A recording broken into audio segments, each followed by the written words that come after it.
Sarah's story. I wake up a minute before the alarm clock.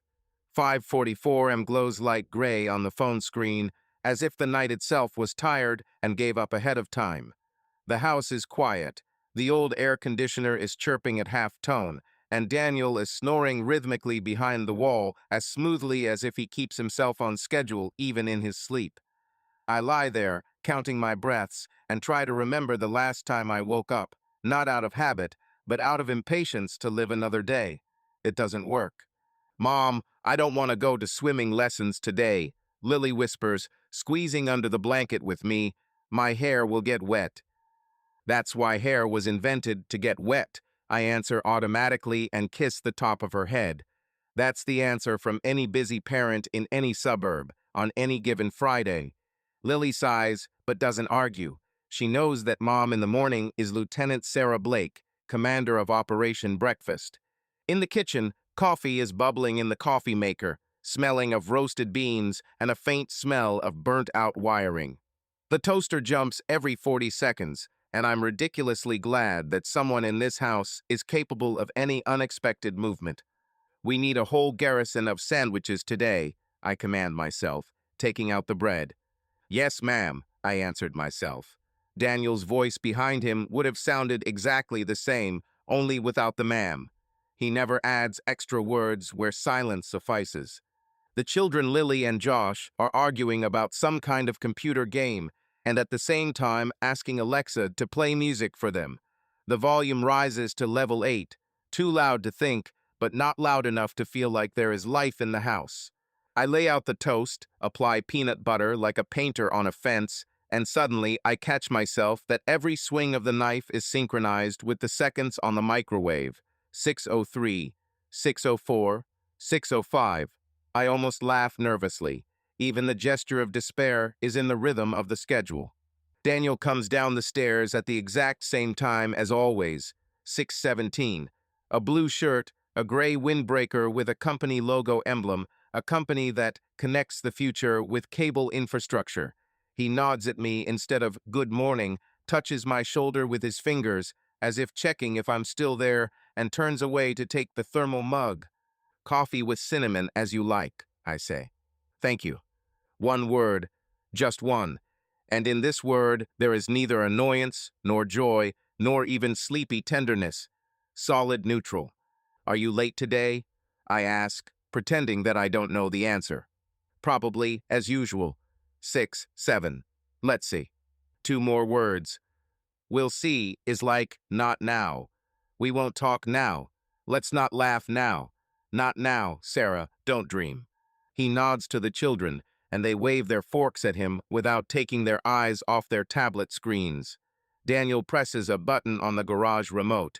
The metal scrapes, the door rises, the car goes out onto the street. I hear the Subaru engine take off and die down around the bend. At 6:23, home officially becomes my kingdom. I am a queen devoid of subjects except for two minor rebels.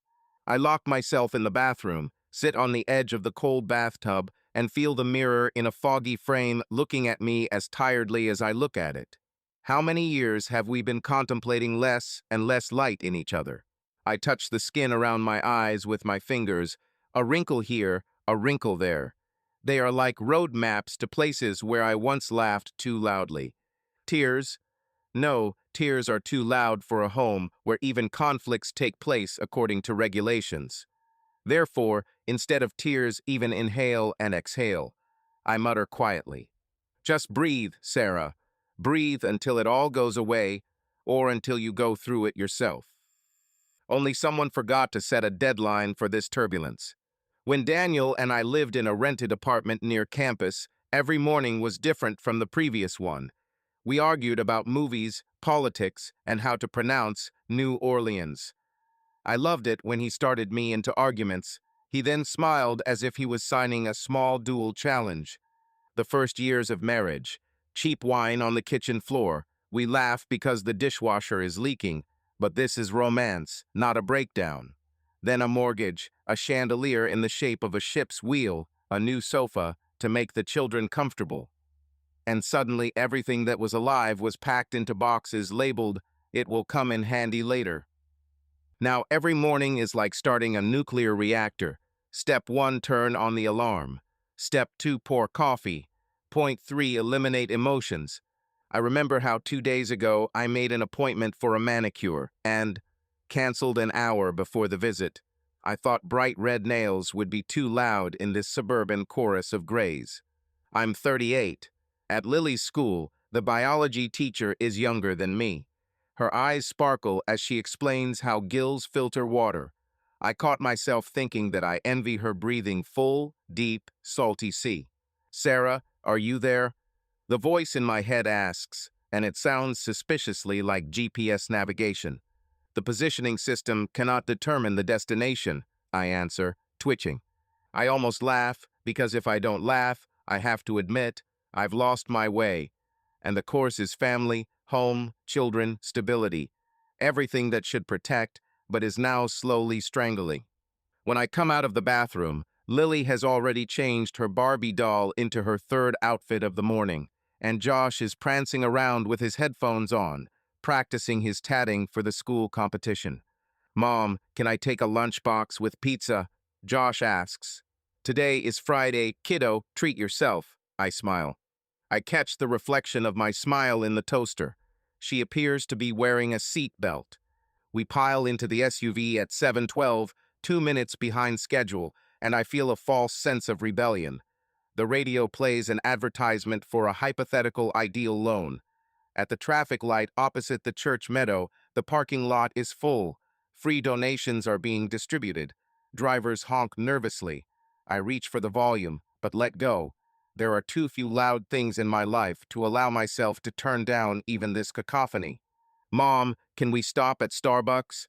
Lily clutches her backpack. I have a spelling test today. I need good luck hot chocolate. Hot chocolate at 7:30 and the doctor will fire me, I mutter, but turn into the driveway. Inside the roasted coffee heaven, the green-haired barista says, "Morning, fam. What can I get started for y'all?" His liveliness is electric. I forget my order and smile too wide. One tall hot chocolate, one grand Americano, and a shot of cinnamon. Coming right up. His right up flies at the speed of a dream, and my life trudges along behind it. When we go out, I feel the April sun on my skin. It warms up a little, promising summer. I find myself holding my breath, as if I'm afraid I'll breathe in too much hope and spill it. The morning wind moves a strand of hair on my temple, and at that moment I strangely want someone to stand next to me and say, "You are beautiful today," just like that. For no reason. Instead, Lily shouts, "Mom, you forgot the straw," and I run back, because that's how the routes are designed. They cannot be interrupted. It's a 7-minute journey from school to home. The paths fly by manicured lawns, identical mailboxes, American flags, a sign, "Slow children at play." All the houses are like a mirrored corridor, only the numbers are different. I brake at the entrance and sit for a while without turning off the engine. The radio switches to a news channel. A new library is about to open in the city center. A senator is issuing a statement, and volunteers are being sought in the park to plant trees. All this sounds fundamentally important, and at the same time, absolutely not for me. I exhale and turn off the ignition. Silence briefly slams the door of the world, and I am left alone with my own echo. I placed the bag on the marble countertop, a gift for a decade of marriage. Then we chose a stone together, argued about the veins, kissed, smearing cement dust on our lips. Now an expert could analyze. The marble drawing is drowning in crumbs of unspoken words. I run my fingers over the surface and almost whisper. If you could talk, you would ask why I pretend every day that everything is normal. The table is silent better than any psychotherapist. The clock on the wall is a gift from my mother-in-law. It ticks loudly, as if it were collecting evidence against me. Every tick is a reminder. Sarah is 38. Dreams of romance on the New England coast are gathering dust in a dresser drawer. Each "so" is a count of how many times in 15 years I have refused a spontaneous trip because we have children, a mortgage, a deadline. I open my laptop to check my email. On the screen are letters from the TA. Discounts on a sports camp. A make your summer bright checklist. I click mark as read. I have long stopped believing paper promises of brightness. Sarah, are you really tired? I ask my manifestation on the black monitor. No, you just stopped opening your eyes. Words sound different if they were spoken by someone real, but I have no witnesses, only my own echo. I press play on the streaming service. The opening chords of Fleetwood Mac cut through the air. Lindsey Buckingham has more passion in his voice in one note than Daniel and I put out to each other in a year. I start moving to the beat, first my shoulders, then my hips. The floor creaks as if surprised. I imagine that I am not here, but in an empty dance hall, where the mirror reflects a woman who still has 1,000 possible lives ahead of her. At the chorus, I laugh out loud. I laugh, and there are tears in my eyes. Because the body remembers what it's like to be alive, but the head forbids it. The phone vibrates on the table. A name flashes on the screen, Maya Yoga Class. I haven't been to yoga for 2 months, but Maya still sends me reminders. Sarah, darling, we miss your energy on the mat. Today we have sunset stretch. Come, let's break this gray cocoon of yours. Her voice booms through the speaker like a festival bell. Today, I look around as if looking for a schedule written on the wall in blood. Yes, girl, today, 6 p.m. Bring your gorgeous self. I almost said no, but I hear my maybe. A promise between the lines. Perhaps I will leave the house beyond my usual coordinates. When the call is dropped, the house is filled with silence again. But this is no longer the sterile silence of the doctor's office. More like a tense pause before an unfamiliar melody. The notes have not yet fallen, but the conductor has already raised his baton. I touch the edge of the marble countertop and understand. If someone comes in now and asks what's wrong with me, I won't be able to put the answer into words. I can only breathe honestly. And this will be the loudest sound this Friday. 6:59 and 11:03 a.m. Only 4 hours out of a day as a day. And my heart is already pounding, as if a helicopter with a rope was hovering above my head, ready to pull me out of my routine. I don't yet see who is holding it and where it is flying. But for the first time in a long time, my knees are shaking not from fatigue, but from anticipation. I don't know what a yoga class at 6 in the evening will lead to. I don't know who or what will shake up my world. But I know today is no longer an exact copy of yesterday. There's finally an empty space in the schedule, and it smells like opportunity. Processing took a few seconds. The journey from the supermarket to home usually takes just long enough for the coffee bought on the way out to cool down to the temperature that children call mother's milk. I'm driving the same route, my thoughts are already at home, I'm going through how I'll organize the groceries, come up with a gluten-free dinner for Lily, remind Josh to practice for his dictation. And suddenly, at an intersection where I always turn left, I almost mechanically turn the steering wheel to the right.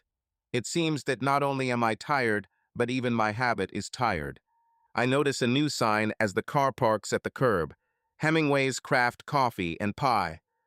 Nearby, there is a smell of fresh paint and something else spicy, cinnamon, as if December itself had snuck into April.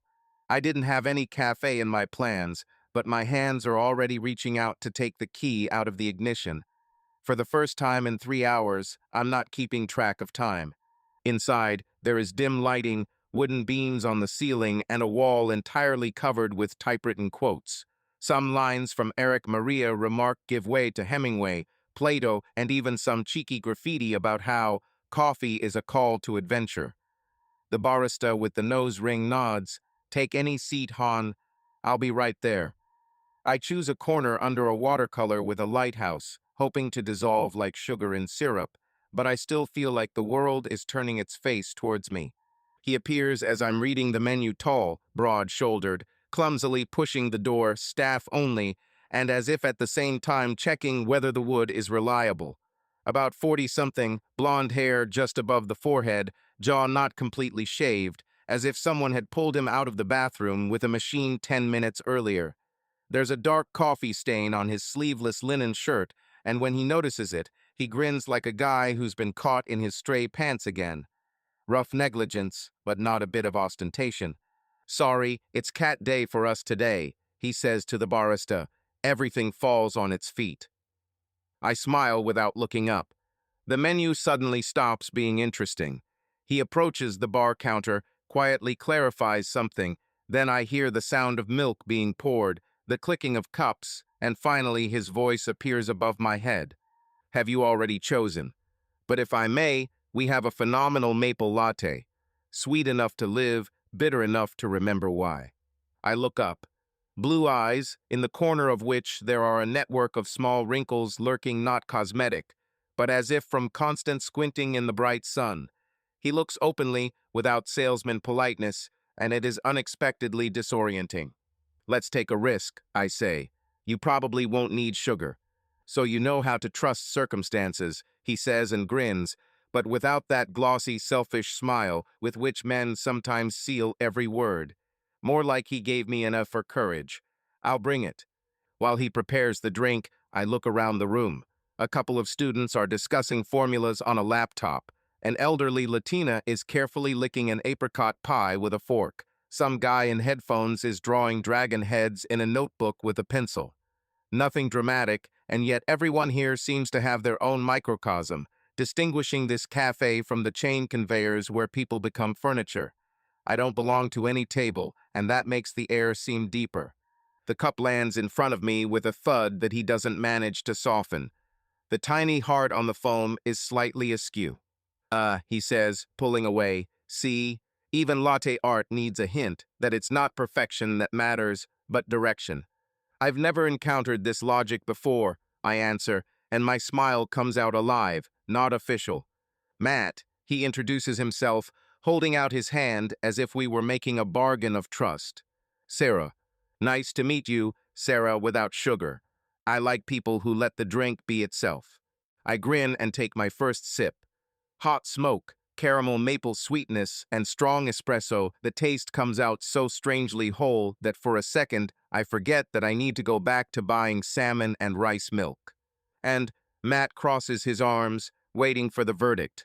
And it's like walking through the woods where someone has thrown a country music festival. The words come out, and I blush. It's so unusual to give spontaneous descriptions. He laughs quietly, and through the laughter I hear a slight hoarseness. Can I steal this for the menu? We print guest review cards.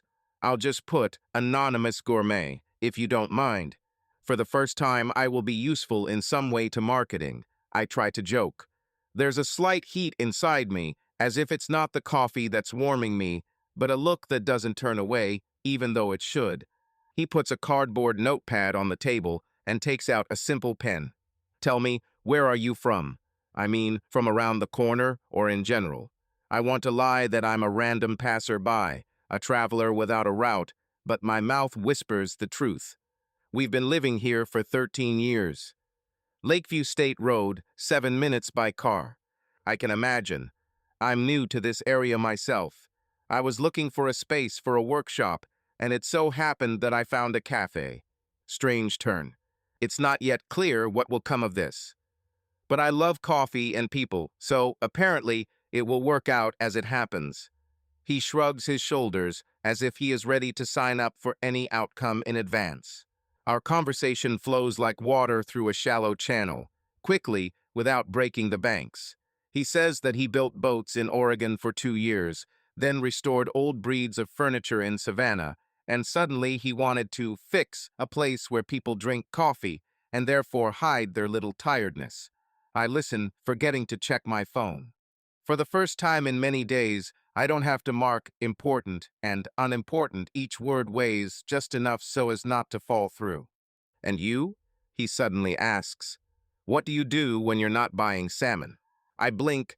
I have 1,000 roles, but none of them sound like work. There are 2 children at home. Parents' committee. Freelancer, sometimes I edit texts for a local magazine. I shake my head as if I'm apologizing for the lack of a heroic legend. In general, like the majority, most people can't describe a maple latte in a way that would make me want to rename the entire menu section, he counters, and his tone is simple, but the words suddenly pierce the armor.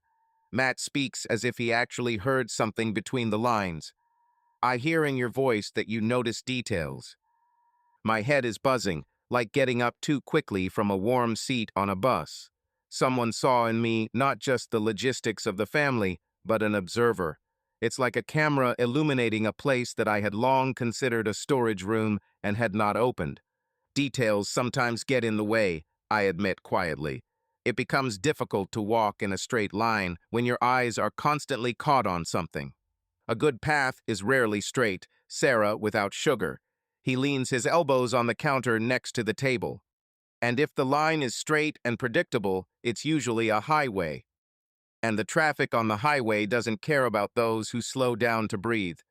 For a second, I think he's quoting my inner monologue today. I laugh even though my cheeks are burning. A nearby barista shouts, "Matt, pick up windows piling." And he raises his hand as a "I hear" sign, but doesn't leave. I'll be back in a minute. Don't run away, okay? The request sounds like a joke, but there is no fear or demand in the tone. Just trusting that I want to stick around too. While he gives orders, I watch how he moves. Doesn't fuss, doesn't make sudden gestures. He talks to everyone who takes the glass, and in appearance, it is the usual "enjoy." But in the slightest tilt of the head, one can feel respect for the person on the other side of the counter. This is probably how a carpenter measures a board slowly, feeling the fibers under his fingers. I find myself wanting to write down my impressions so that I can reread them later and convince myself that I didn't make it all up. My fingers rummage through my bag, and I find a receipt from the store and a pencil. Hemingway's 11:47 m. Coffee smells like the forest after the rain. The man says he can hear the underground radio of my soul. The pathos makes me laugh, but I write anyway. He returns and sits down opposite without asking permission. A cup remains between us, and it suddenly seems like a very intimate border. For dessert, he nods towards the display case. Key lime basil pie kills any mental depression in about 30 seconds. Dangerous advertising, I answer. What if I still need a little decadence? Then we'll make a thin slice, so that there remains a legal share of melancholy. He winks not like strip players do, but as if he understood my question about the proportions of light and shadow. We share a piece between two. I see his hands a little rough, with traces of glue or varnish. His nails are short, not like a salon. When your fingers touch the paper plate, the movement is careful, almost gentle. And it's like I'm 20 again, and I'm learning to read a man by the small ink spots on his brushes. The conversation gradually slips into silence, but it is not an awkward silence. We both drink, watch the stream of people come in, get coffee, and disappear, and for the first time in a long time, I feel comfortable sitting in the presence of a stranger without having to fill the silence with official phrases. The phone vibrates to remind you of a meeting. The display glows like a flare from my other world. I see the time out of the corner of my eye, 12:18. The daily duties counter is set to red. Is it time? Matt asks, noticing my gaze. Yes, it is necessary. I'm still a mother, I exhale, and suddenly I hear a slight irony in my voice, as if it were a profession. I don't know what to answer him so as not to give words weight that they should not have. He nods, gets up, and helps me put on my coat. The gesture is made as if we have known each other for 5 years, and I instantly feel the warmth of the shirt on my shoulders. My heart skips a beat, releasing a strange dizziness into my blood, but I keep my face. He opens the door, and the smell of the street enters the cafe, mixing with maple syrup and the scalding steam of espresso. It seems to me that I am standing on the threshold of not just one building, but the distance between before and after. Thanks for the company, Sarah. He doesn't hand out a business card or ask for a number. He just bows his head slightly. Come back when you need to take a wrong turn again. The wrong way is sometimes the only correct route, I say, and almost don't believe that these are my words. I take a step outside. The doors behind me close softly, without a clang. Breathing like a cloud in the cool wind, the spring sun, blinding so much that I squint just like those wrinkles in the corners of his eyes. The road to the car seems shorter than it was. I look at the grocery bag and think, salmon from the fresh market section, honey crisp apples, gluten-free cereal, everything is there, as it should be. Only something shifted inside me. The sullen order of thoughts melted away like sugar on a hot pie lid. While driving, I press the home button, and the GPS shows the usual route, but the navigator's voice seems alien. The phrases that Matt spoke flash through my head. The smell of lime with sweet basil and sourness is still on my lips. I'm mentally trying to make a to-do list. Pick up Lily from the playroom, buy cardboard for Josh's crafts, check Daniel's email. And I understand that between the items on the list, the fourth line is blinking stupidly, empty, unnamed. Where you should write, think about the person who saw me as a woman, not a role. The sky had become brighter by this hour. At a traffic light, I pick up a Fleetwood Mac track, and when the guitar hits the first chord, a strange, almost teenage shiver flares up inside me. It's as if I'm driving along the same street, but under my wheels there's fresh asphalt of the unknown. The house is greeted with the noise of the washing machine, the smell of detergent, and the voice of the answering machine, a reminder of the insurance bill. Previously, this sound mixture would absorb me as soon as it crossed the threshold, but today it sounds quieter, like backing vocals at a concert where the main performance was left in another hall. I put the groceries down, but my hands grab the diary, which I hide in the top drawer of the kitchen cupboard. I open a blank page and write, 2:03 p.m., a cafe that was not in the plans. A man who listened, even though he might not have listened. Maple latte, sweet and bitter like a combination that was never enough. Not a line about wine, not a word about the future. Just a fact. In the cosmos of my fatigue, a new tiny star lit up. The children will be back in an hour. Daniel will call and ask if you need anything from the store. I will answer, everything is there, and it will be true. I truly have it all. A peaceful suburb, two healthy children, a stable marriage. And yet the brain, like a broken projector, continues to play a short video. A coffee stain on linen, maple foam, someone else's fingers, slightly rough but careful. I find myself smiling as I hang up the kids' jackets. This means that somewhere in the city, under the Hemingway's sign, there is a table at which they already remember me. And in the schedule of a predictable Friday, a second white cell appears empty, so far without a name, but with such delightfully alive possibilities that the heart beats faster than the ticking of the mother-in-law's gift watch. Until the children come in, I allow myself the luxury of thinking for another minute, not about them, not about my husband, not about how it should be, but about how it feels to be seen. And I decide, maybe tomorrow I'll buy more salmon.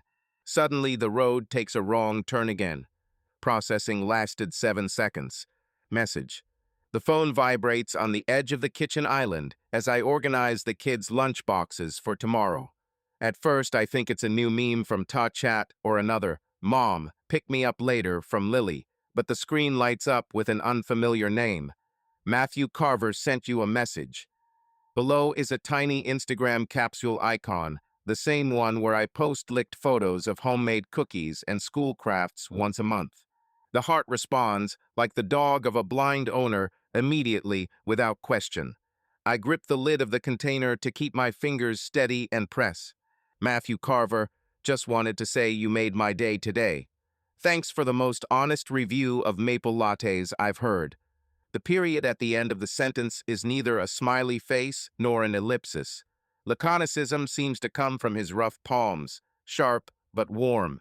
I'm still holding the phone, but my brain has already turned on the parental filter. Sarah, people can be polite, don't make a big deal out of it. A realtor would say, don't overestimate the square footage of your living room. But something under the skin flares up light, like a match that was struck right under the ear. I place the phone face down. 5 minutes I cut the carrots, add oregano to the sauce. 10 checking Josh's homework. The message hangs in the kitchen air like the smell of roasting garlic, invisible but impossible to ignore. Before going to bed, I lie in the dark. Daniel is already breathing rhythmically next to me. I shift the brightness to minimum and open the feed. His profile is a wooden kayak against a background of turquoise water and the caption, "Builder of small things that carry people far." The photos are not polished. Wood shavings on a sweatshirt, a dog with different colored eyes, someone's birthday cake half eaten. No family, no rings in the pictures, but I tell myself, I'm not a detective here. Fingers hover over the keyboard while the brain goes through possible answers from a dry thank you to a casual reciprocal. Everyone seems either boring or too much. I put the phone on the nightstand, mentally agreeing, in the morning, and immediately picked it up again. I'm glad that my impulsive turn led to such a result. The latte was truly special. Good luck with the workshop cafe. I'm sending it. The heart beats faster than necessary for such a harmless phrase. The screen goes dark. I reassure myself that this is the end of the small splash. But after a minute, typing appears like a tremor on the water. Matthew, impulse turns are the best kind of navigation. If you need more, I'll treat you to a second round at home. I don't answer. The screen goes down again, and I force myself to close my eyes. The night blurs, but in the morning I see a dream. A wooden boat glides along a foggy river, and I hold a maple leaf in my hands instead of oars. Morning. The school bus leaves in a puff of exhaust. Daniel turns the corner at 6:23 like a Swiss watch. I went back to the kitchen, and the first movement was not to the coffee maker, but to the phone. 14 new notifications. The Ta is discussing the baking fair, friend Maya is sending a meme about chakra balances, and in between is a little red one from Matt. Matthew, good morning. I hope you have an even better turn today. By the way, we brewed a test batch of Colombian less syrup, more smoke. If suddenly, I catch myself smiling, breaking out without permission. It would seem like an ordinary greeting, but it does not contain the obligatory social gears, a polite lie about the weather, a locked, "How are you?" He seems to whisper, "I see your day, not the calendar." I answer faster than I think. Sounds intriguing. But today there is no store on the route, so you will have to persuade the GPS to cheat. The fingers move on their own, light, as if the lines are a new form of breathing. "I'm married," whispers the internal prosecutor. "I'm just chatting about coffee," I retort. "If the cup hasn't broken yet, why see shards in it?" From the next day, the correspondence entered a quiet rhythm, short, lightning bolts in between periods of my schedule. 8:37 Josh walks out to the bus, and I get a photo of dog paws covered in fresh sawdust. Stella helps sand the seats. I reply with a saw emoji. 11:50 between editing articles, he sends a photo of a new pie with a bitten edge. I personally carried out quality control. Don't judge harshly. I'm sending a gif of the judge banging his gavel. Supreme Court approves baking.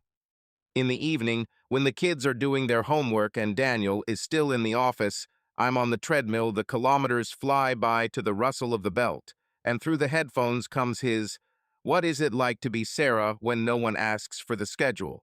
I let out the air all at once. The question is strangely transparent.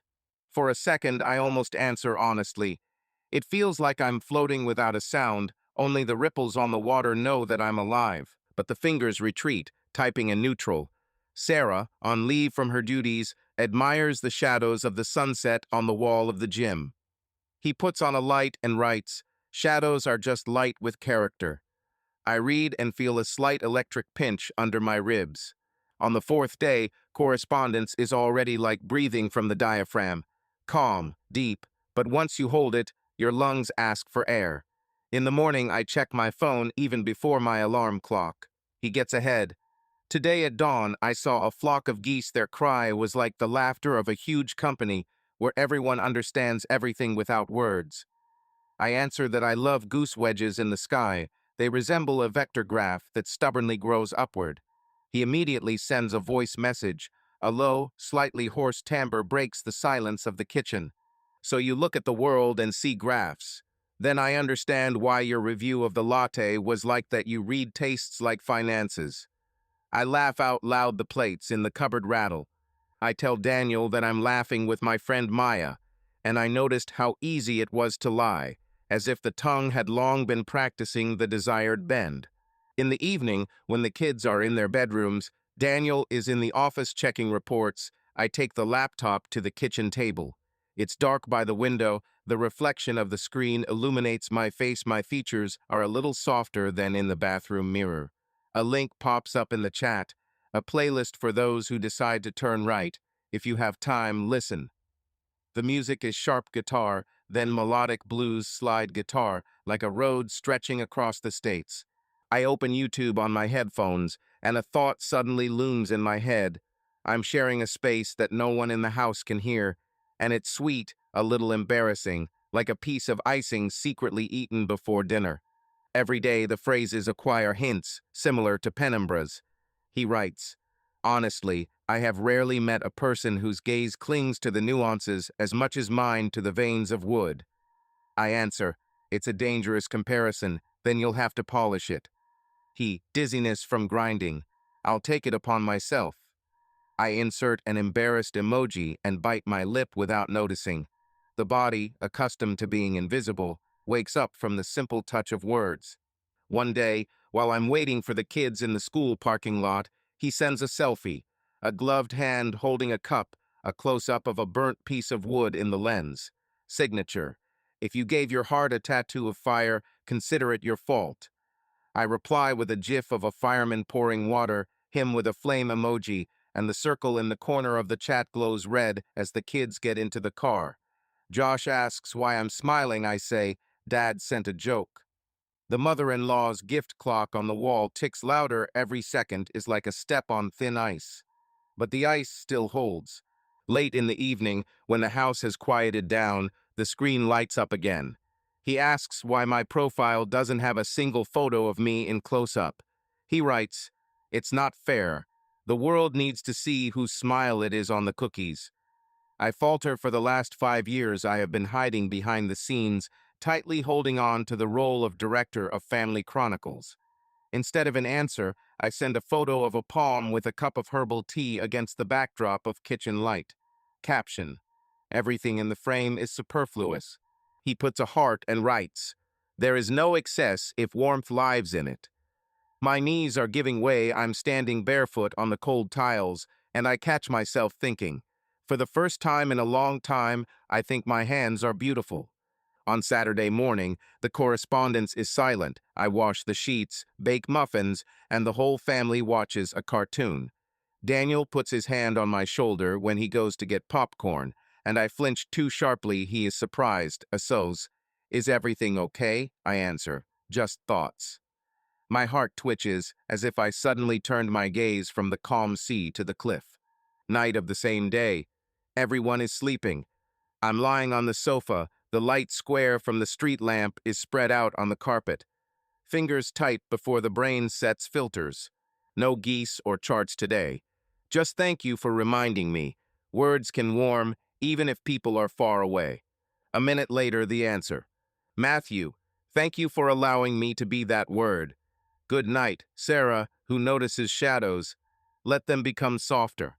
I put the phone on my chest. It's warmer than it should be, like a battery instead of a screen. And suddenly I understand. The messages became threads that intertwined my days, leaving patterns invisible to everyone except the two of us. There is no sin in these patterns yet, but if you pull, the fabric of life will change the pattern.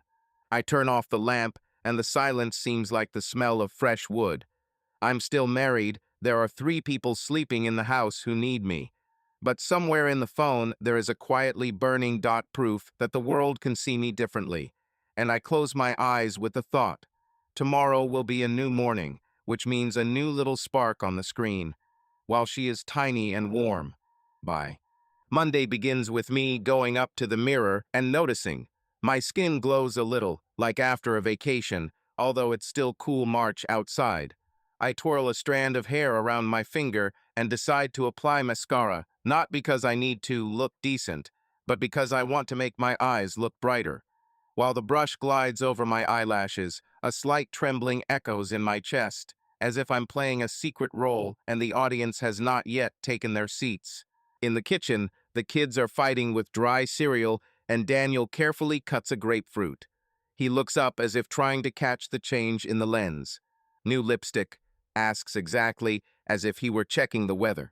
I'm old, I just rarely took it out. I answer and notice that I smile not for the sake of order, but so that the muscles of my cheeks remember the taste of a smile. Daniel nods and immerses himself in phones and numbers. For the first time, I caught a reflection through the glass of the oven and didn't look away. On the outside, I'm still the same Sarah mother of two, 38, groceries with coupons. Something clicked inside, as if a switch had been switched, from energy-saving mode to saturated colors. The way to school seems shorter. I turn the music up louder than usual, and when the traffic light turns green, I let myself sing along to Fleetwood Mac. Josh laughs too old school in his opinion, but stomps his foot to the beat. And suddenly I am proud that I can infect him with a rhythm that is more lively than a school march. After dropping off the children, I turn not towards the house, but towards the lake embankment. The morning surface of the water is like a strip of mercury. The cold air bakes the nostrils. I walk briskly, as if testing whether my body is able to feel the blood in my heels again. The phone vibrates in my pocket. Matthew, today the water is calm, like a promise. The view from the pier is perfect. If you want to share the morning, I'm here. The heart beats louder than the rustle of the wind in the reeds. I look at my own sneakers. The dirt from the treadmill has not yet dried. Walk, I told Daniel, and it's almost true. I write, I'm on my way. Hemingway's opens a full hour early when Matt wants to give the city a chance to wake up with more flavor. I walk in, and the ringing of the doorbell seems to sign permission today. Everything that makes the heart ring is possible. Matt stands behind the counter, pressing the steam valve against a metal mug. His cheeks are covered with light stubble. His eyes shine without advertising polish. Good morning, Sarah, who comes to life, he says, and not an ounce of irony. Good, Matt, who brews promises, I answer. He laughs briefly and nods towards the door to the side hall. Let's go, I'll show you something. The hall turns out to be still empty, only a carpentry workbench, the smell of fresh varnish, and a long canoe like a sleeping lizard. Matt runs his hand along the side of the wood, a slow, respectful motion. Yesterday's project, he says. Your review of the latte gave me an idea. We need to build a boat that smells of smoke and maple. How can you create a smell?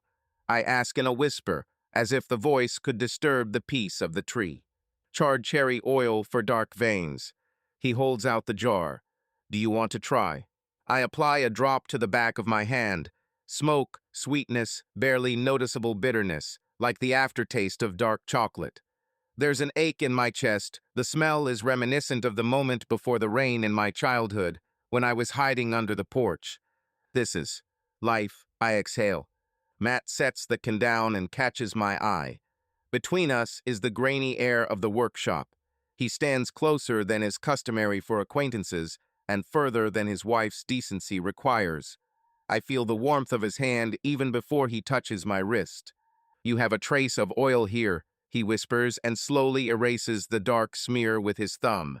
The skin under the finger is hot, as if a ray of sunshine had penetrated there. We remain silent.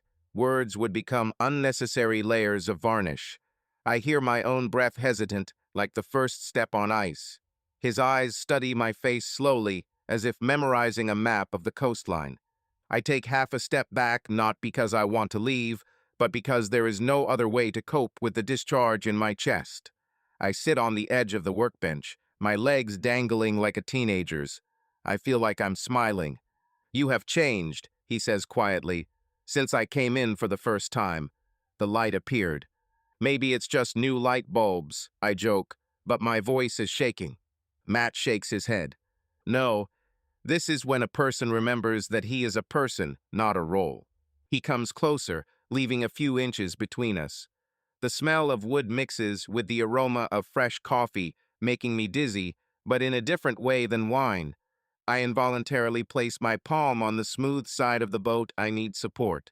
A family photo of Daniel and I on the beach, smiling and holding hands, flashes into my memory.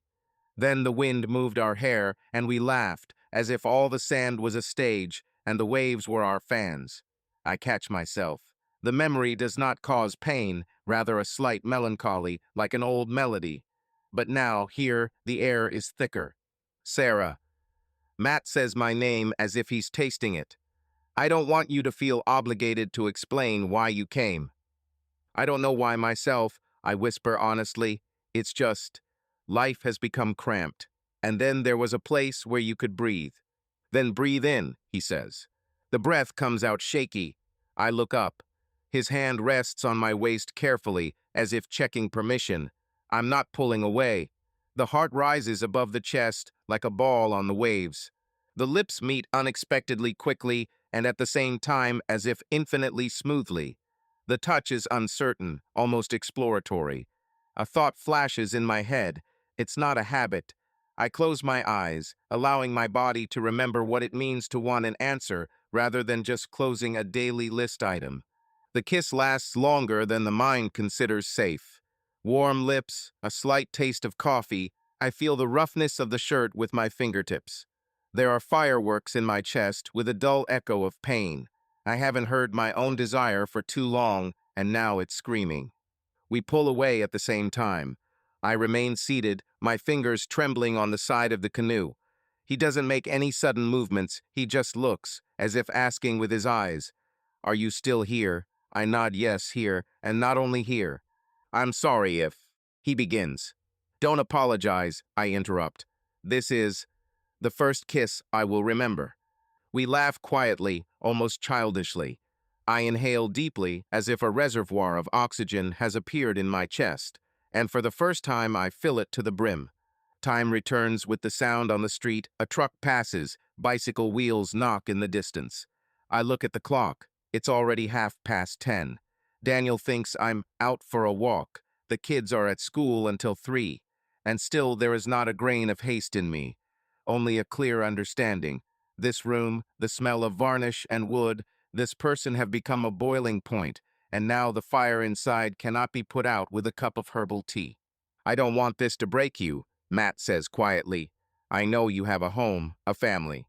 "It doesn't seem to me that I'm broken," I answer. On the contrary, as if the facade had cracked and what was alive came out. He smiles, warmly, without a note of victory. A hand touches my elbow. "Then let me be by your side while the new one is being built." I don't make promises. As soon as I rise, I glance around the canoe, which smells of maple bark and smoke, like all Matt's words. We go out into the cafe hall. The barista places 2 glasses on the counter. "You're special," she winks, as if she knew the morning would be more than espresso. We drink in silence, touching the paper walls with our fingers. A smile glows inside me that cannot be turned back. I know that I will still come up with explanations for Daniel about long walks, about volunteering, about yoga. Perhaps at some moment your conscience will make a noise like a mother-in-law's clock. But now there is silence, and in this silence I hear my heart beating again. When I go outside, the sun is unexpectedly bright, like in mid-May. I cover my eyes with my palm and suddenly realize the world around me remains the same, but the palette is richer.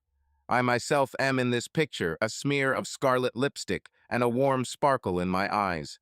And while the car picks up speed and the GPS screen shows the green road home again, I drive it slowly. For the first time in many years, I don't want to take a shortcut. In the evening, Wednesday stretches like chewing gum, too sweet to spit out, too sticky to talk. Daniel is late in the office, quarterly report. The kids finish their mac and cheese in the living room. The TV blares with cartoonish explosions. I stand at the window, look at the dark glass yard, and almost physically feel how the phone in my pocket is glowing, although the screen has gone out. Maya calls for yoga, and this is the perfect cover. I say out loud, "Guys, Mom's class is late today. I'll be back around 9. Josh waves his hand and Lily asks her not to forget to sign the school picnic notice.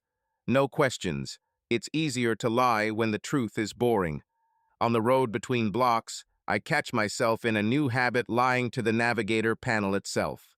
The route, Lakeview State Center Street, is listed as a yoga studio. but the final address is Hemingway's, where the lights are dimmed and the room smells of caramel and tree sap. Matt waits, leaning against the counter, like a plot I return to as I close the lid of my Marriage Life 101 book. He serves a cup without question. Today it's thick raff with lavender, and I realize that I didn't even name the taste.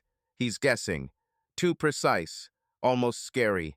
You can see it in your eyes, he whispers. Lavender is soothing. What am I worried? Only those who want something else are worried, he answers. The words flow smoothly. Sometimes I think Matt is faking lines on the fly to fit into my gaps. Being heard is bliss, but sometimes it sounds like a spell. It feels good until you wonder what the price will be. We sat down on the high window sill of the side room. Inside there is the silent light of a garland. Outside there is an empty street. He touches my knee and I flinch, not from the touch, but from the knowledge that I want more. Caution prevails. I turn the conversation into a joke about Lily wanting to get a chameleon. Chameleons are cool, he says. They change colors when they are scared or when they love. People are worse. Masks are not so honest. The phrase holds up a mirror. How many shades do I wear in a day? Wife, mother, editor, runner, yogi, now the one who hides a smile in someone else's cafe. I feel the vibration of the wine from inside, as if the refrigerator is working at maximum. When I return, I quietly open the door of the house. 9:05. Within the limits of the promise. Daniel is at his laptop, the tables reflecting blue on his glasses. He looks up. How's class? Maya killed us, crow pose. I fell nose first into the rug. The nonsense flowed without hesitation. I even fake a laugh. He smiles sympathetically, kisses your temple. It hits your hair perfectly, not your skin.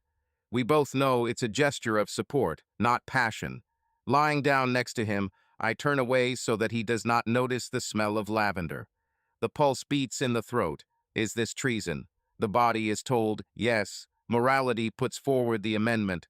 It's just coffee and a kiss. But there is enough guilt for sleep to come in torn pieces. In the morning I have to lie again. The car won't start, so Matt picks me up to drop me off for service. In fact, we are going to an abandoned pier by the river there. He wants to photograph a boat against the backdrop of old piles. The inside of his pickup smells like tar and dog. We are silent, but the silence is thick, not painful. I'm going over plans in my head. If the children ask why I was late for picking them up, I'll tell you that the tire fitting took so long. And I'll send Daniel photos of car service banners that I found on the internet. I feel like an entry-level fraudster. Evidence falls into my hands without difficulty. Are you very tired of your wristwatch? Matt suddenly asks. In terms of, they're like little demons on your wrist. They remind you that you owe everything. He smiles. Take them off. I look at my silver bracelet, Daniel's 8th anniversary gift. I take it off and hide it in my pocket. The lightness of the wrist is almost physically dizzying. On the pier, he takes dozens of pictures of the boat I watch. The sun glides across the water, and suddenly a small glitch occurs. In the rays, a glare catches the ring on my hand. I clench my fingers as if I could hide the metal under my skin. Matt comes up and puts his hand on my palm. Does it hurt to wear it? It sits fine. The smile comes out bittersweet. Sometimes the skin needs a rest, he says, and slightly squeezes my fingers. I don't ask him, but he doesn't try to remove the ring, simply acknowledges that it is there. At this moment, there is a cracking sound in my head, as if the filigree of guilt and desire is splitting. For the first time, the thought flashes. He's too understanding. It's like he's reading a script a second before the line. We return to the city later than planned. I rush after the children, making up long line at service as I go. They yawn, nod in their world. The main thing is that Mom gave them a snack on time. At home, Daniel asks if the starter was fixed. I nod and name the amount. He withdraws money from the joint account without even checking the details. Click inside, trust or indifference. Part of me wants him to look into my eyes and ask why my cheeks are rosy after the car service. but he just leaves with the phone to discuss the installation of a new fiber optic node with a colleague. In the bathroom, I turn on the water hotter as if I can wash away everything unnecessary. In the mirror, the reflection seems alien. The eyes shine, the skin flares up, the lips are slightly swollen from yesterday's kiss. I, revived, stand next to the other me, the one who lived for 15 years according to the rules. The difference hurts the eye like defective glass. The phone beeps through the steam. Matthew, it was a long day, but worth it. The photos came out on fire. Thank you for breathing the same wind. I'm shaking not from the cold, from how easily he packaged the feeling of crime into a romantic envelope. The thought chills my back. Too perfect. It's as if he appeared exactly when my cage became cramped and turned on the freedom function, knowing in advance the menu of my hunger. It's nice and scary. Friday night. Daniel falls asleep later than usual, watches baseball, gulps down a beer towards the finish line. I lie next to him, reading the rhythm of his breathing, and suddenly I remember the moment 6 years ago when our air conditioner broke down and we slept on the floor, joining our palms so that our bodies would not be so hot. If someone had said then that I could lie to this man, I would have called it fantasy. The crackling inside intensifies, from heat and ice at the same time. I slip into the kitchen and dial on my phone. There is a feeling that we are running on thin ice. I don't know whether the cracks make us happy or frighten us.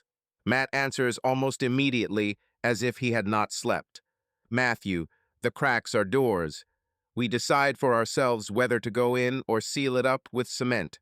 The screen goes white, and I haven't been typing for a long time. My head is buzzing. What if he's just saying what's profitable? But does it have any benefit? Every word is perfect, as if adjusted to my needs.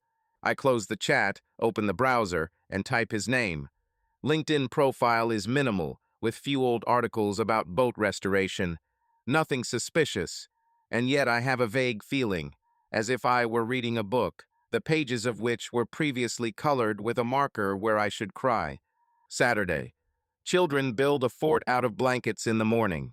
Daniel takes them to the movies and invites me too. I refuse. We need to finish editing. I'm lying for the second time in 24 hours. At 3 in the afternoon, I drive up to the cafe. There is a sign on the door, closed for private event. Candles are burning inside, the tables are pushed back, the blues is playing. He stands in the center, smiling, as if he was expecting. Sorry, I forgot to warn you. Today we have a photo shoot for the site, but I left you a cup on the bar. I'm not angry, but a thought flashes through me. Again, he arranged everything. I take a cup. It's not coffee, but hot chocolate thick, almost dessert. My favorite childhood drink, which I mentioned briefly. Where does he remember it from? Do you store every sound in your head? I ask. He grins. I'm listening. Most people only hear what they say. The words are smooth like polished cedar. Too smooth. I feel with my inner palm. Is there a hook? But the hook is my desire to be understood. He just puts his fingers in for me to hold on. We sit next to the wall with quotes. Matt shows pictures of the boat, each one drenched in sunlight, like a still from an unknown film about freedom. I find myself jealous of my own feelings. Does he know better what freedom looks like? Sometimes I think you're perfect, I whisper, helping myself with dark chocolate. Is it ideal? He shakes his head. Sarah, I am a collection of scars and unfinished plans. I just learned not to hide them. The eyes glow with honesty or a very skillful semblance of it. I suddenly feel dizzy with my own ability to believe. We don't kiss, but our hands touch, and this is enough for the body to burst into flames. The inner judge shouts, all this is already treason. Even if my lips didn't meet, I crossed the line with thought and expectation. I return home in the evening. The kids excitedly retell a scene from the movie, and Daniel laughs, repeating the joke about the stupid villain. I smile and set myself a bowl of popcorn they hired, but I feel like a person who replaced a picture on the wall, leaving the frame the same. I toss and turn for a long time at night. There are two truths inside. One warms, the other burns. I'm trying to count how many times I've already lied. friend, queue, starter, editing. The numbers get confused, forming a mosaic pattern of shame. Daniel is breathing nearby. I smoothly place my palm on his chest. Everything is familiar there. An even pace, the smell of soap, light snoring.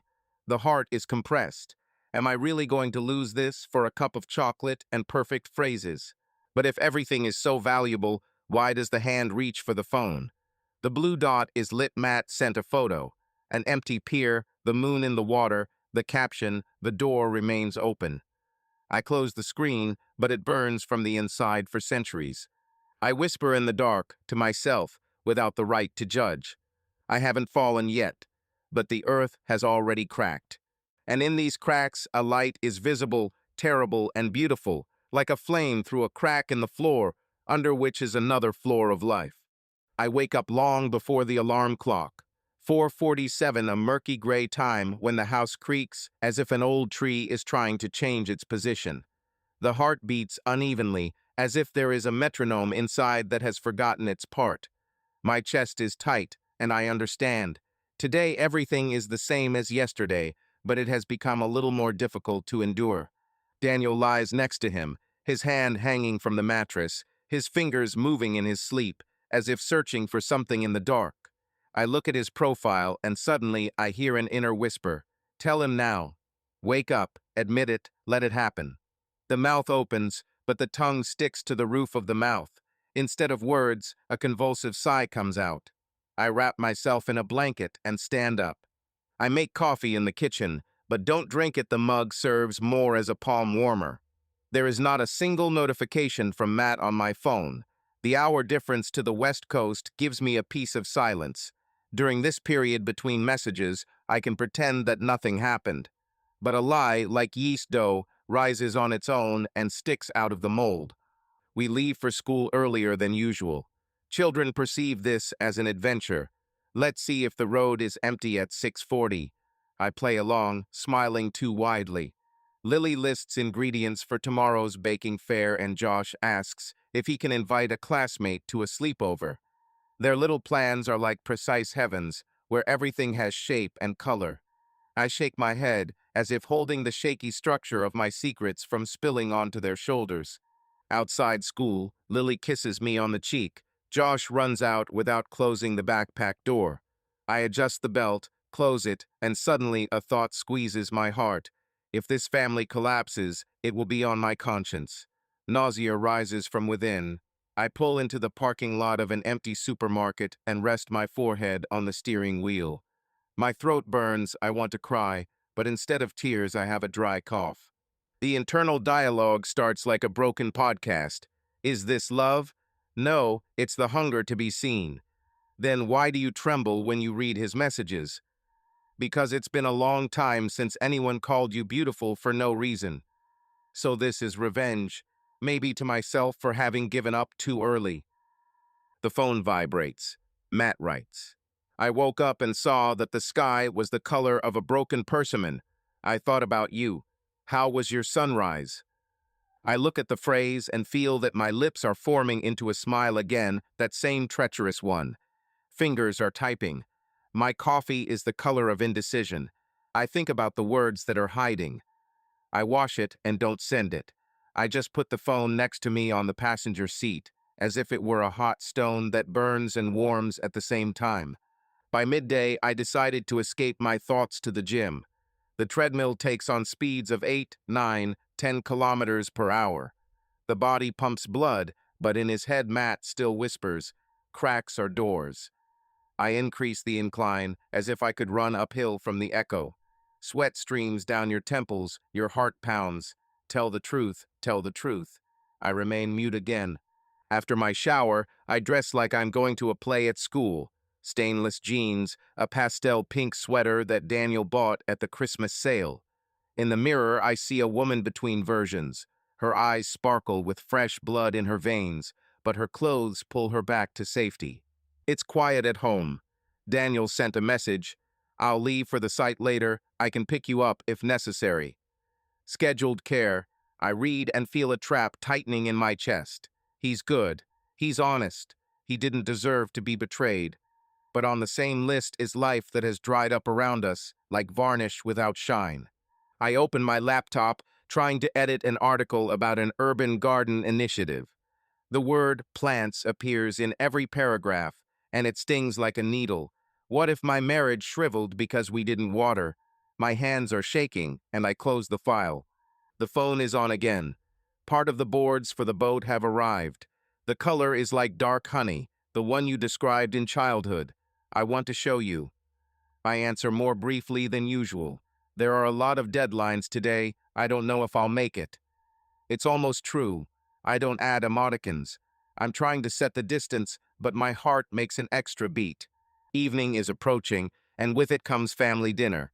I cook chicken in the oven, bake sweet potatoes. All smells are conservative, so that the house seems like a fortress. The children are arguing whose turn it is to wash the dishes. Daniel helps cut the salad and says that the bosses approved the project. I nod and assent. At some point, I catch myself. We are really talking, and the conversation is not empty. Maybe we can still be revived if we open the abscess before it turns gangrene. But how do you say, I almost fell in love with someone else because we disconnected from each other? We sit down at the table. Daniel says the usual, pleasantly. He puts it on the children, then on me. His palm lingers on my shoulder for a second, a trusting gesture. But there is no verification, no suspicion. I chew and feel the metallic taste of shame. After dinner, he invites me to watch a work presentation with him. Slides flash, graphs of subscriber growth, plans for network expansion. He explains how the new forecast will reduce costs. At some point, I understand. He is trying to share with me what is important to him. What about me? I share empty wrappers with him, hiding the living part of myself in a strange cafe. The lump in my throat increases. The presentation ends.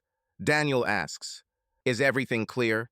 I nod and suddenly scratch my right palm with my nails. I want to scream. No, nothing is clear. I'm confused. But the voice comes out even. Yes, looks impressive. He smiles, closes his laptop, and leans in to kiss me. His lips are warm and familiar, but his body reacts with a delay, as if the signals are passing through a dense filter. I kiss back. I try to put into the gesture what I should feel. He does not notice the falseness or does not want to notice. We go to bed.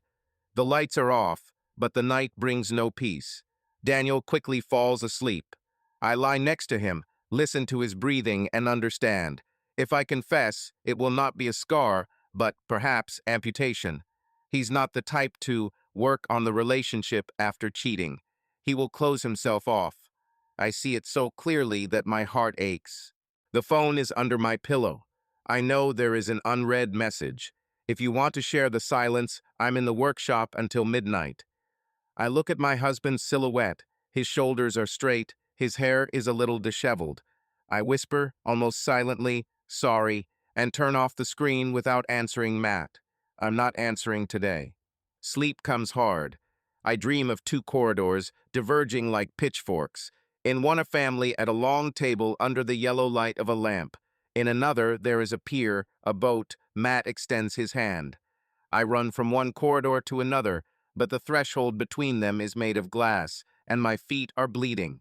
In the morning, I wake up broken. There is not a word in the emptiness of the phone. Matt apparently understood the silence. But it didn't get any easier. The phrase pulsates in my head. Is it love or rebellion? The signals of the heart and conscience got mixed up, like the wires behind an old TV. At breakfast, Daniel places a cup of coffee in front of me and places his hand on top of mine. Sar, is everything okay? You have become somehow distant. The blood runs cold. This is the opportunity. I open my mouth. Lily calls out, "Mom, is it normal for Josh to wear sneakers of different colors?" Laughter, fuss, question silences recognition. I sit back down on the chair and grin. We all feel distant sometimes. We just haven't gotten enough sleep. He stares a little longer than usual, but nods. I go to work at a co-working space to focus. In fact, I'm standing at the window, spinning my wedding ring with my fingers like a stolen coin. In the shine of the metal, I see a reflection, a woman eager to be noticed, but afraid of being exposed. I'm angry not at my husband, not at Matt, but at myself for bringing my life to this rift. At lunch, I buy a notepad. On a blank page, I write 3 lines. Love, thirst to be alive, revenge for years of routine. Below is a rectangle for a check mark. I don't mark any. I close it and put it in my bag. Maybe someday I'll decide. In the evening, when putting the children to bed, Lily hands me a plastic heart. She says it's a reminder of laughter. I clutch the trinket and feel my heart pumping in my chest, as if it wants to jump out. I kiss her forehead, go to the bedroom, and stop at the threshold. I see Daniel. He is reading the news. The headline line is reflected in his glasses. How many years have I been the main headline in his life? When did you become a footer? I come up and press myself against his shoulder. He hugs me mechanically, but tenderly. We sit like this for a minute. The words are on the tip of your tongue. Asterisk, I need to tell you. Asterisk, but they do not go through the throat. I love you, I say quietly, for the first time in a long time without reason. He smiles and kisses the top of his head. I love you too. The answer sounds familiar, but for some reason it doesn't fill the void. I turn off the light, lie down next to me, look at the ceiling and think, silence seems easier than the truth. But the cracks are growing, and in the darkness you can hear how light is already oozing through them, or water, which will sooner or later break through the dam. I close my eyes. For now, I'm silent. But the heart counts the beats like a countdown to an explosion, and every time the phone screen flashes in your pocket, the silence becomes thinner. Daniel's story. I need to describe Daniel noticing his wife distancing herself and avoiding intimacy, which leads him to suspect infidelity. This causes him to hire a detective named Matt, but the twist is that Matt's identity is already known. Our goal is to reveal that their meeting at the cafe wasn't by chance. It's part of Matt's investigation into Sarah. I'll end with Daniel starting to piece things together, even as the chapter remains under 1,300 words, with no revealing to Sarah yet. I used to think of myself as a person who noticed discrepancies. At work, I get paid to find hidden fractures and kilometers of fiber cable, a microcrack as thick as a hair, and the signal is distorted.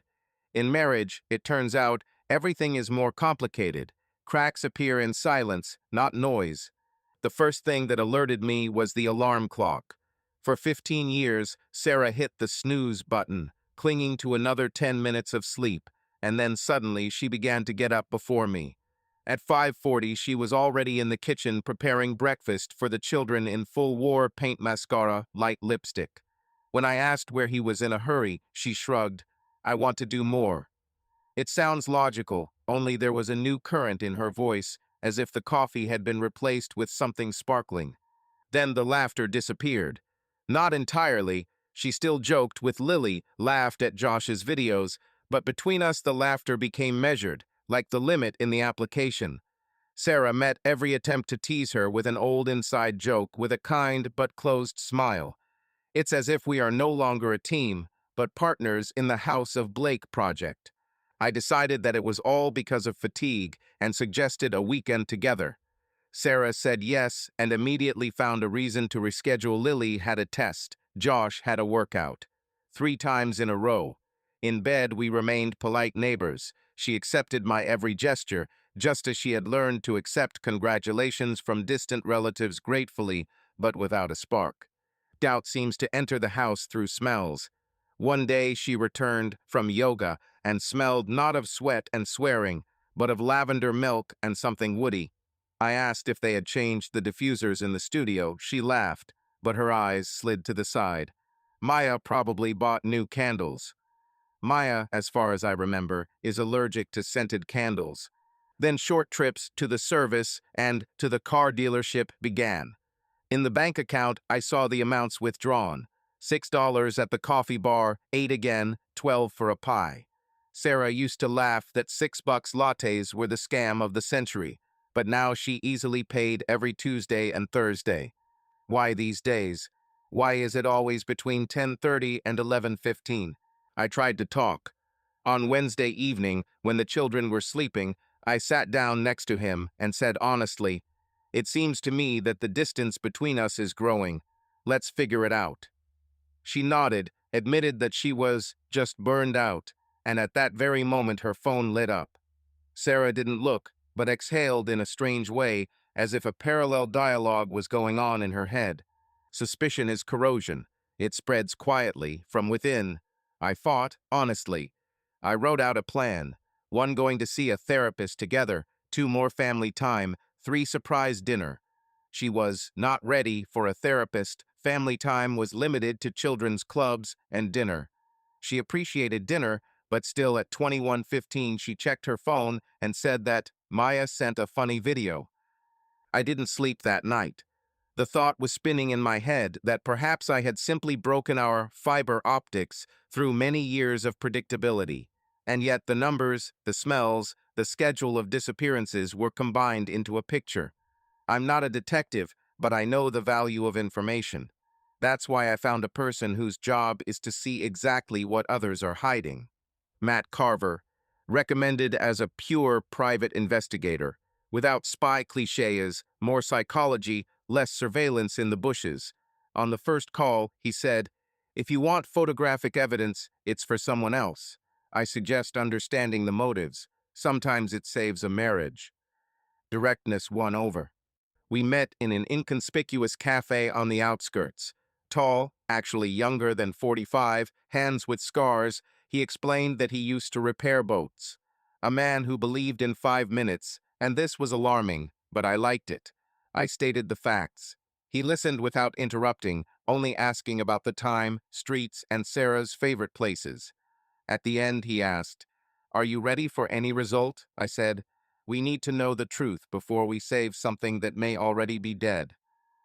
We made an agreement. He suggested soft introduction, not just observing, but creating a natural intersection to understand what Sarah was looking for. "Women are more likely to open up when they feel heard," he said. I nodded, getting burned myself by the word "didn't hear." For 2 weeks, Matt sent smooth reports.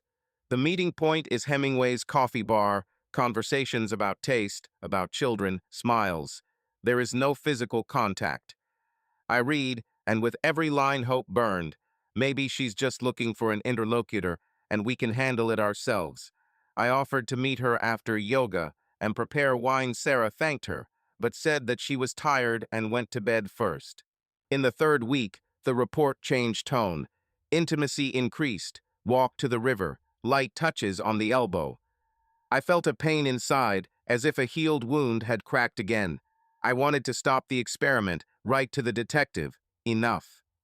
But what if this is the only way to see the whole picture? I agreed to the last step. Matt said that he would arrange a control filming of the boat at the pier and invite Sarah. Not for temptation, but to test the boundaries. This word, borders, was electric.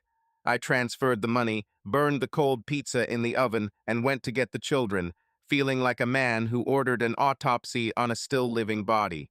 That day, Sarah returned late, pulled her coat so that the collar touched her lips. She said that I had to wait a long time for the bill at the service desk. The eyes sparkled. The children were watching cartoons. I caught signals from her body. Her hands were shaking a little faster. Her cheeks were burning. I asked if everything was okay. "Of course, I'm just tired." I didn't argue. Later, after she had taken a shower, I opened my email, a new file for Matt. My heart sank when I saw the first photo. Sarah sitting on the side of a canoe, her hair disheveled, a warm half-smile on her lips that I hadn't had in years. Matt is next to her, his hand on her waist. The next shot is of them kissing.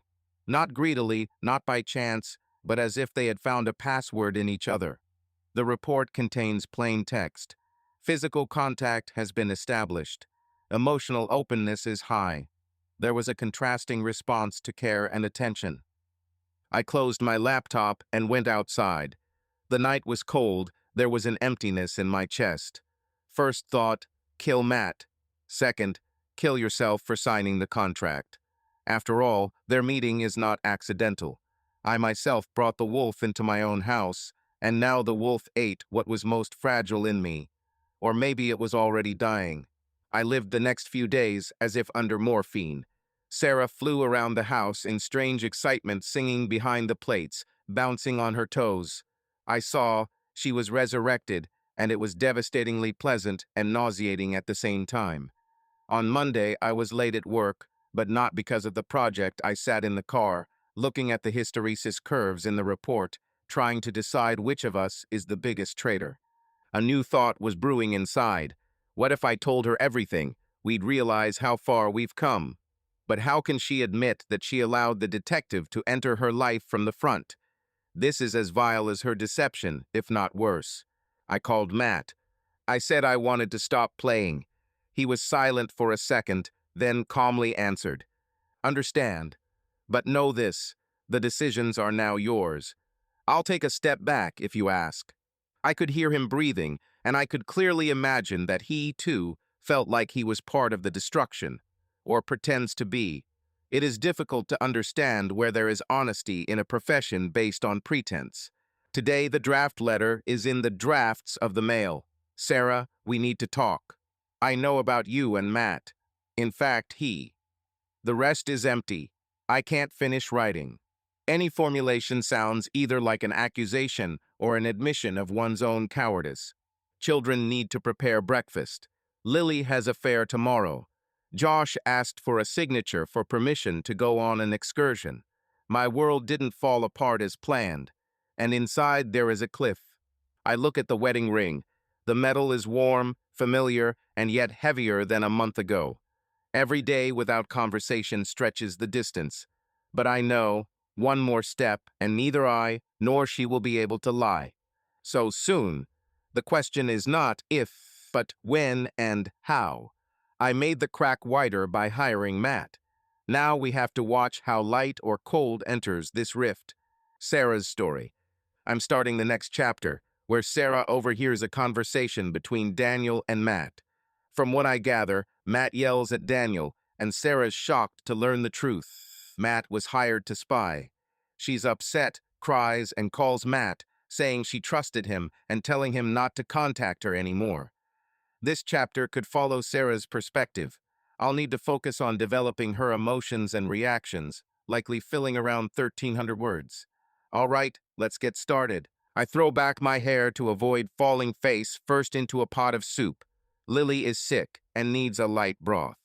The house hums with the usual background: a washing machine, a cartoon in the living room.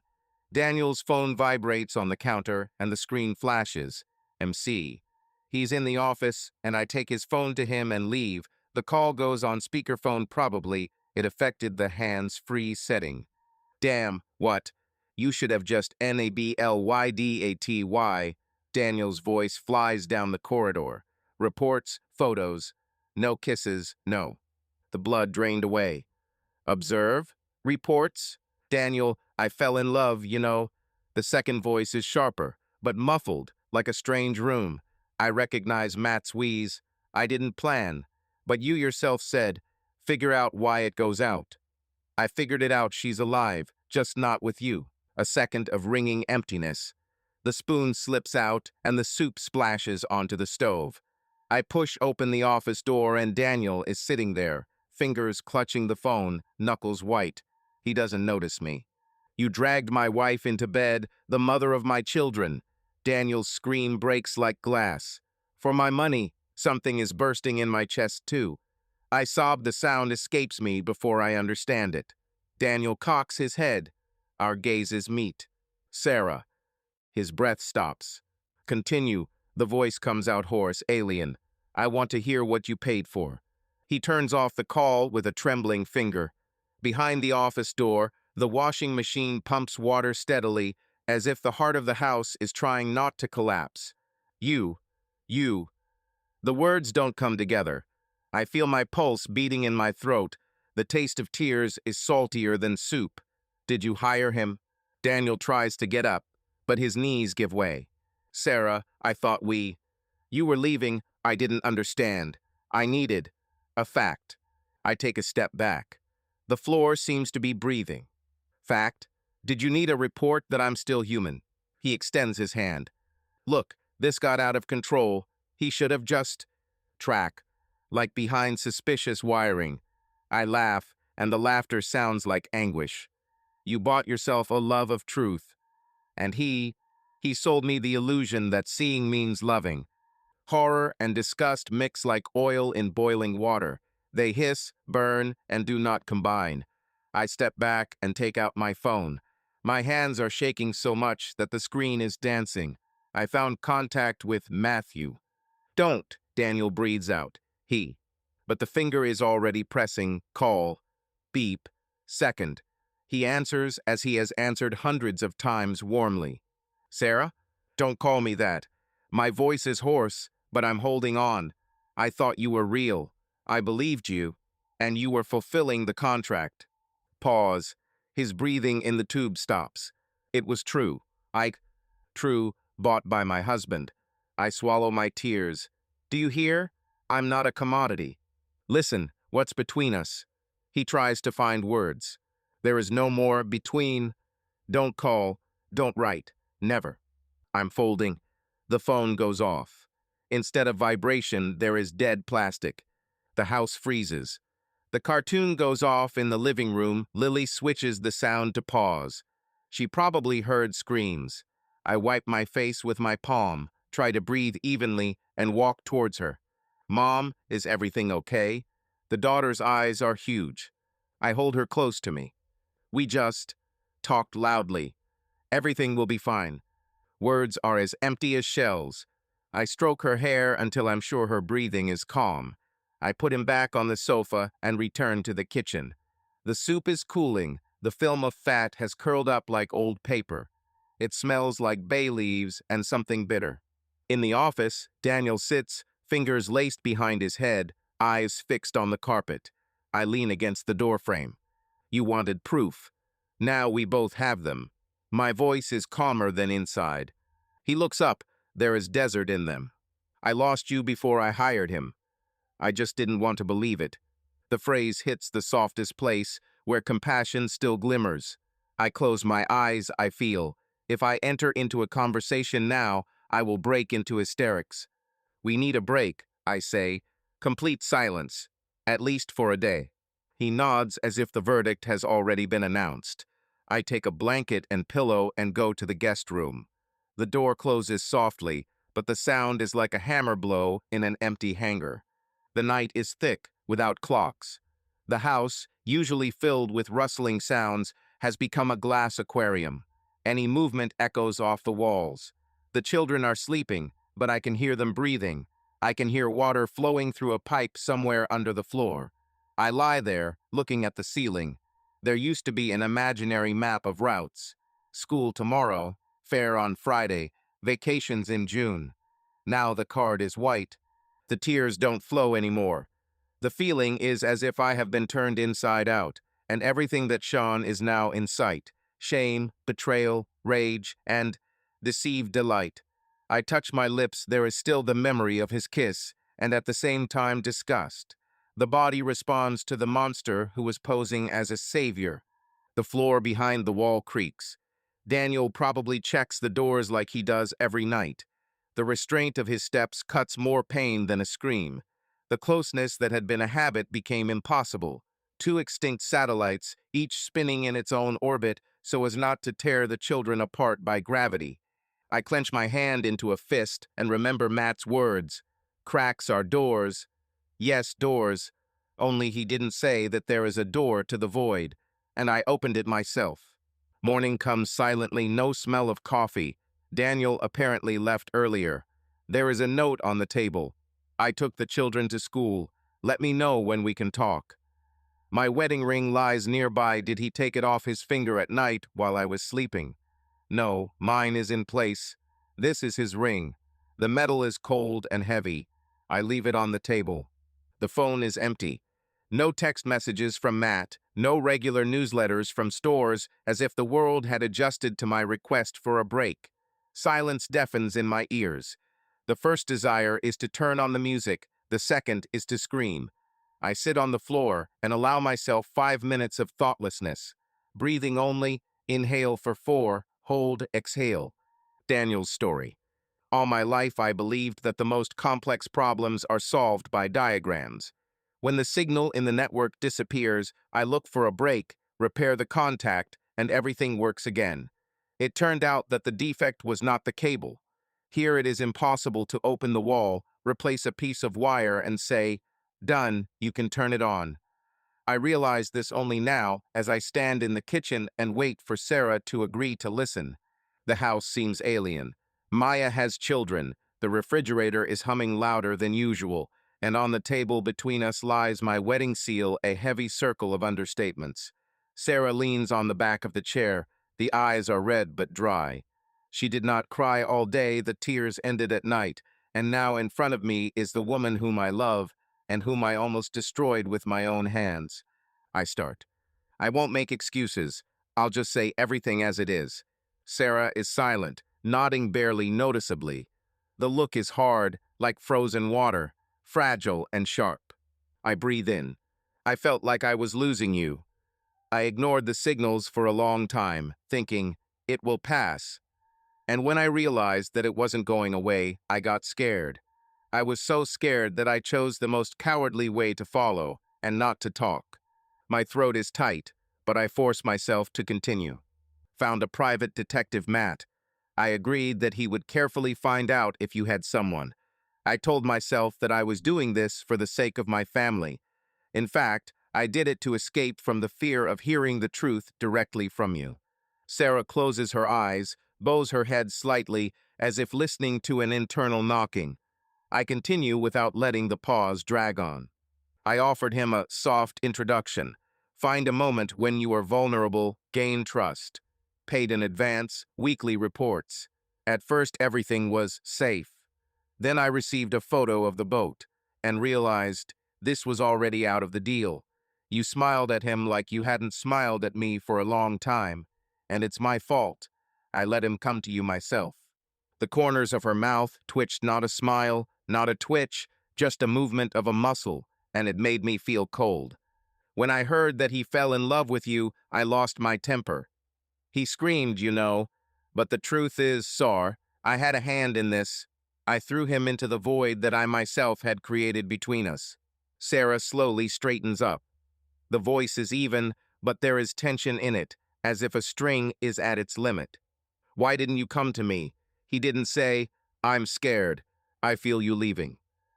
Because the words get stuck. I never knew how to talk about fear. I'm used to being the one who fixes it, not the one who asks for help. I thought, if I admit that you are unhappy, it will be an admission of my failure. And I'm more afraid of failures than of anything. And that's why you put a watcher on me. She says it without rage, like a diagnosis. You understand how unconscionable this is? Understand, and I'm not asking for forgiveness. I want you to know you are not an object of surveillance for me. I just realized late that I love not the very fact of our marriage, but the living, real you. You, whom I stopped noticing. I take a step, but stop, I don't know if I'm allowed to approach. Sarah runs her hand along the tabletop, as if looking for support, and whispers, He listened to me, Danny. I listened the way I dreamed that you would listen, and then it turned out that this was also a contract. It became impossible to believe. To you because you hired me, him because he agreed. The heart falls like a piece of ice. I know. I broke your trust in both directions.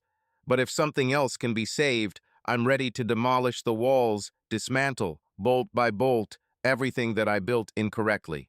Sarah shakes her head, and for the first time a gleam appears in her eyes, not anger, but fatigue. I think I pushed myself into his arms. I was transparent, you were busy, and when a person appeared who said that he saw me, she breaks off, wipes away a tear with her palm. And now I feel dirty because I lived in an illusion. I take another step. Listen, please. It's not your fault. Everything that happened between you was a natural reaction to hunger. I disconnected, left a void, and then set a trap. It's pathetic, I understand. My voice breaks, but I don't hide it. I love you. The real one. Not the perfect housewife, not part of my schedule, but you who wants to dance to Fleetwood Mac, who seeks the taste of lavender in coffee, who is bright and angry when not heard. Sarah raises her head. These words seem to hurt and warm at the same time. You speak correctly, but how can I live with the thought that my every move was recorded, that the kisses that awakened the woman in me were paid for by our family budget? I exhale. I will return every cent. I'll sell my bike, cancel my vacation, it doesn't matter. But this is cosmetics. The main thing is that I want to earn the right so that you feel safe next to me again. Not under supervision, but in partnership. She stares for so long that the air between us begins to vibrate. Finally, he says quietly, "Trust has died. It cannot be fixed. It can only be grown again. I don't know if I have the strength. Then let me start from scratch." I come closer, but still leave half a meter. I'll tell you everything I've been hiding. Any question has an honest answer, and the therapist is not on schedule, but because we need a translator between hearts. I agree with the conditions that you name. Sarah looks down at the ring lying between us. Slowly, he puts his own next to him. Two metal circles touch, but are not connected. Symbols become empty when there is no meaning inside. She whispers, "I can't put it back on now. I need space." Words are harsh, but I understand. This is honest. "Okay," I say, "there will be space. We'll tell the children that Mom is going to visit their aunt in the city if that's easier. Or you stay, and I'll rent an apartment hotel. How do you decide?" She hesitates, then shakes her head. "I won't leave. I don't want the kids to think I ran away. I'm sleeping in the guest room for now. And then, we'll see." I accept. The heart contracts, but a tiny point of hope appears in it because it leaves further. It doesn't close the door, but opens it slightly, albeit with a bolt. We stand in silence, listening to the water bubbling in the kettle, the device itself turned on a timer. This sound seems to give a signal. The conversation is over, the pause has begun. Sarah turns around and leaves the kitchen. Thin steps disappear into the corridor. I take both rings and put them in a wooden box on the shelf. I hear a click as if I was recording evidence, but not for the court, but to remember, nothing comes naturally. For the first time in many years, I feel my body not as armor, but as living skin. My chest hurts, my fingers tremble, my eyes burn. And in this pain, there is a strange lightness, as if the hardest thing has already been said, and now either work or the end lies ahead. I don't want an ending. I want to ask her the question, "How are you?" every day again, and hear not the usual "fine," but an honest, lively answer. I want to be the one to whom she goes not because she has to, but because she chooses. I turn off the light, leaving only the lamp above the stove. Let the house see that we are still here.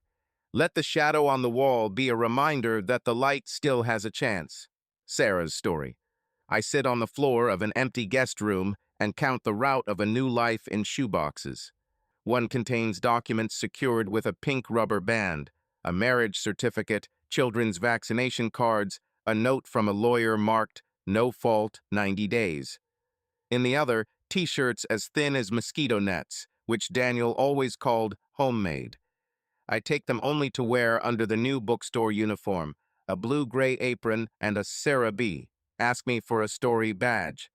For the first time in 15 years, where I go in the morning is not related to my family schedule. My job is to stock new items, advise teenagers on fantasy, and advise lonely old people on collections of Mary Oliver's poems. During breaks, I drink regular coffee, without syrups, without hidden subtext, and learn to say out loud two words that have belonged to others for so long: yes and no. No, I won't go on shift on Saturday. My daughter has a competition. Yes, I want to take this book home because it smells of the sea. When yes sounds, the back straightens itself. No is still heavy, rough, but each time the tongue becomes stronger. The decision to live separately took shape quietly, almost routinely. I need more space than one room, I told Daniel, and more than a pause. He nodded and lowered his eyes, as if he knew the verdict in advance. We discussed logistics without yelling. I stay in the house for the sake of the children. He rents an apartment closer to the office, and arrives for dinner according to the 246 calendar schedule. "We're not tearing down the house," he said. "We're rebuilding the floors." The words sounded right, but my heart was torn apart by a quiet bang. The old roof was cracked after all. Josh asked, "Mom, is it because you don't love each other anymore?"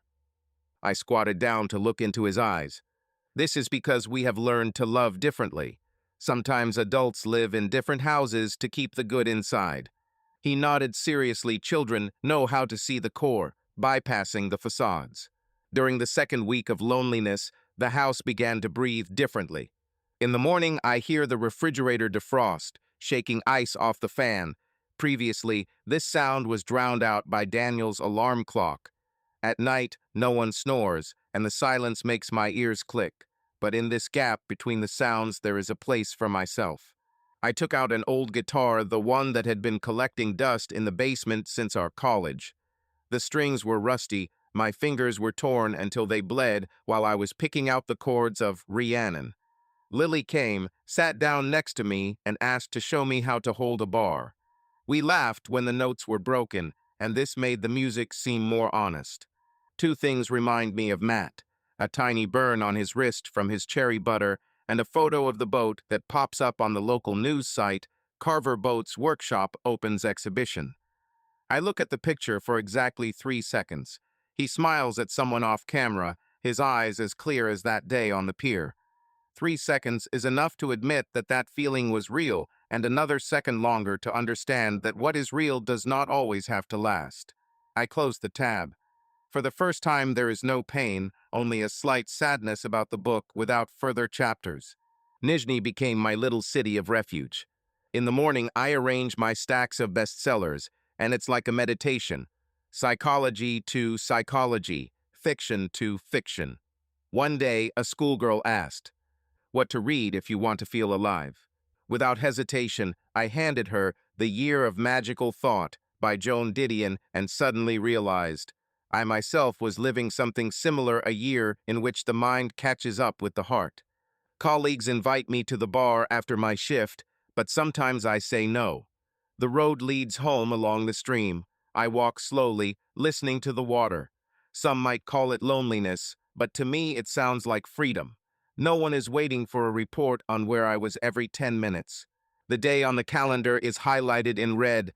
Appointment with a lawyer, filing an application. I went there like going to a hospital to donate blood. My knees were giving way, but I needed a diagnosis. The lawyer, a woman in her 60s, asked if I was sure. I thought about how many years I lived correctly. The right school mother, the right dinners, the right holidays with photos for the Christmas newsletter. And how in this correct thing I lost my voice. "I'm sure," she answered. "I need a life that fits in my chest, not the other way around." She nodded and ran her pen over the line, "Irretrievable breakdown." Of course, I know any breakdown can be repaired if both want it.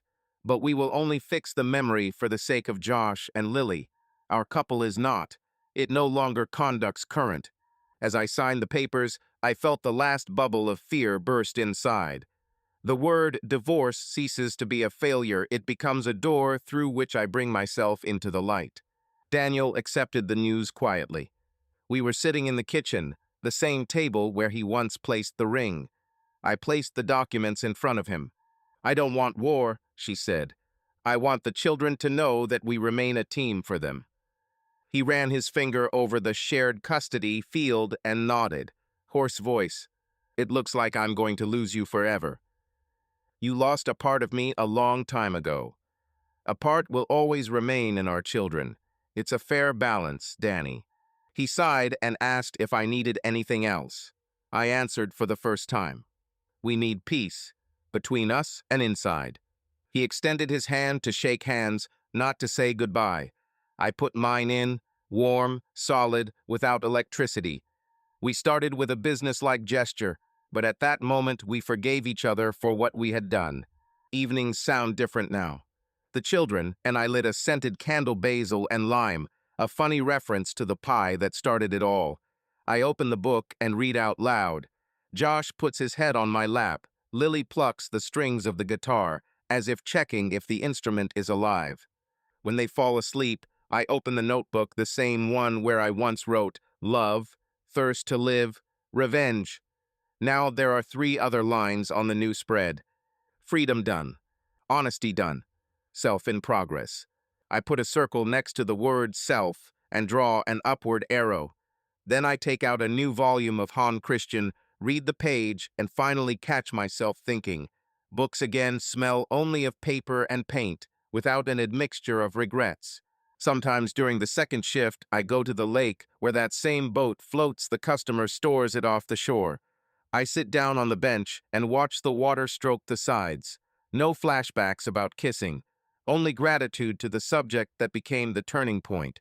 It happens that passers-by ask to take a photo of them with a kayak in the background, and I laugh. This boat can change routes. They nod, not understanding anything, but they feel that there is a good omen hidden in the words. Friday evening. The store is closed, the cash registers have been counted. I turn off the overhead light, only the soft yellow glow of the sconce remains. Rows of books stand like a silent library army. I walk around the self-help section and suddenly stop in front of the contemporary prose shelf. I'm taking a novel about a woman who goes to the sea to learn to listen to herself again. I opened it on a random page. The phrase caught my eye, self-love is not selfishness, but an oxygen mask, without which no one can fly. I smile. I close the book, turn off the last light, and go out into the May evening. The street smells of wet asphalt and apple blossoms. Somewhere in the distance, a truck honks a working sound, not romantic, but real. I walk slowly, feeling my heartbeat in the rhythm of my steps, and for the first time I understand. I'm not running from pain, I'm not chasing someone. I'm just going to where every road is now my own.